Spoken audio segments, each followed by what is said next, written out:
Iz Katekizma Katoličke crkve broj 355. Na svoju sliku stvori Bog čovjeka. Na sliku Božju On ga stvori. Muško i žensko stvori ih. Čovjek zauzima jedinstveno mjesto u stvorenju. On je na sliku Božju. U svojoj naravi ujedinjuje duhovni i tvarni svijet. Stvoren je kao muško i žensko. Bog ga je uspostavio u svojem prijateljstvu.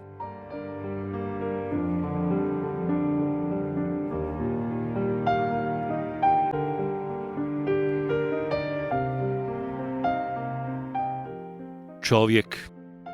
Samo kad čujemo ili izgovorimo tu riječ, to ime, svjesno, odzvanja dostojanstvom i veličinom. Na stranu što smo čovjeka, pa time i sebe, omalovažili i degradirali, pogazili i ponizili, oduzimamo mu i ugrožavamo dostojanstvo svakodnevno na mnoštvo načina. Čovjek je ipak Božjim očima nešto veliko i uvijek će za njega biti kruna njegova stvaranja i vrhunac njegova djela. Sav Božji trud prema nama, nakon stvaranja i oblikovanja svijeta i čovjeka, jest u nastojanju da čovjeku vrati oduzeto ili palo dostojanstvo. Započinjemo novi stavak o stvaranju čovjeka. O čovjeku kakvoga je Bog htio, zamislio i oblikovao. Bog je stvorio čovjeka na svoju sliku. Na svoju sliku stvorio je muško i žensko. Govorit ćemo to kroz 4 naslova koja će slijediti i govoriti o čovjeku koji zauzima jedinstveno mjesto u stvorenju. On je stvoren na sliku Božju.